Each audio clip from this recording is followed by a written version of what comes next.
Épître aux Hébreux, chapitre 7.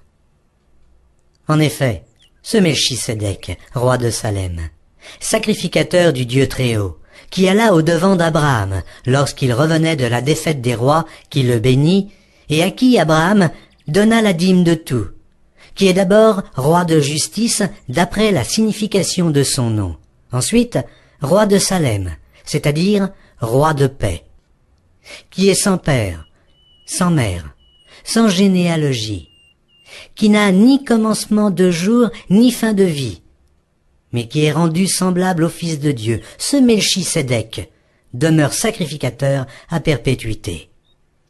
Considérez combien est grand celui auquel le patriarche Abraham donna la dîme du butin. Ceux des fils de Lévi qui exercent le sacerdoce ont, d'après la loi, l'ordre de lever la dîme sur le peuple, c'est-à-dire sur leurs frères, qui cependant sont issus des reins d'Abraham. Et lui, qui ne tirait pas d'eux son origine, il leva la dîme sur Abraham, et il bénit celui qui avait les promesses. Or c'est sans contredit l'inférieur qui est béni par le supérieur. Et ici, ceux qui perçoivent la dîme sont des hommes mortels. Mais là, c'est celui dont il est attesté qu'il est vivant. De plus, Lévi, qui perçoit la dîme, l'a payé pour ainsi dire à Abraham, car il était encore dans les reins de son père lorsque Melchisédek alla au devant d'Abraham.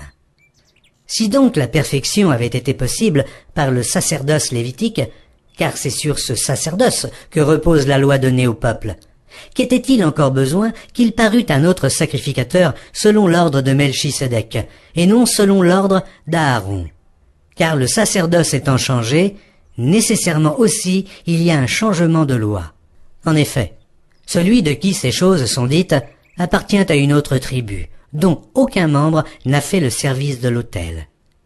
Car il est notoire que notre Seigneur est sorti de Juda, tribu dont Moïse n'a rien dit pour ce qui concerne le sacerdoce.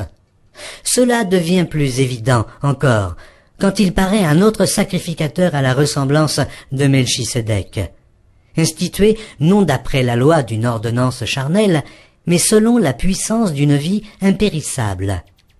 Car ce témoignage lui est rendu.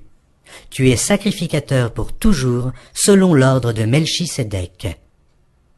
Il y a ainsi abolition d'une ordonnance antérieure, à cause de son impuissance et de son inutilité.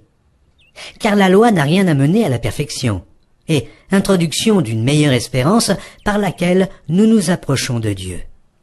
Et comme cela n'a pas eu lieu sans serment, car tandis que les Lévites sont devenus sacrificateurs sans serment, Jésus l'est devenu avec serment par celui qui lui a dit « Le Seigneur a juré et il ne se repentira pas. Tu es sacrificateur pour toujours, selon l'ordre de Melchisédek. » Jésus est par cela même le garant d'une alliance plus excellente. De plus, il y a eu des sacrificateurs en grand nombre, parce que la mort les empêchait d'être permanents. Mais lui, parce qu'il demeure éternellement, possède un sacerdoce qui n'est pas transmissible.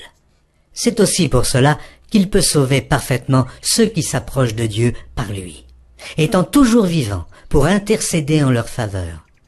Il nous convenait en effet d'avoir un souverain sacrificateur comme lui, saint, innocent, sans tache, séparé des pécheurs et plus élevé que les cieux, qui n'a pas besoin, comme les souverains sacrificateurs, d'offrir chaque jour des sacrifices, d'abord pour ses propres péchés, ensuite pour ceux du peuple, car ceci il l'a fait une fois pour toutes en s'offrant lui-même.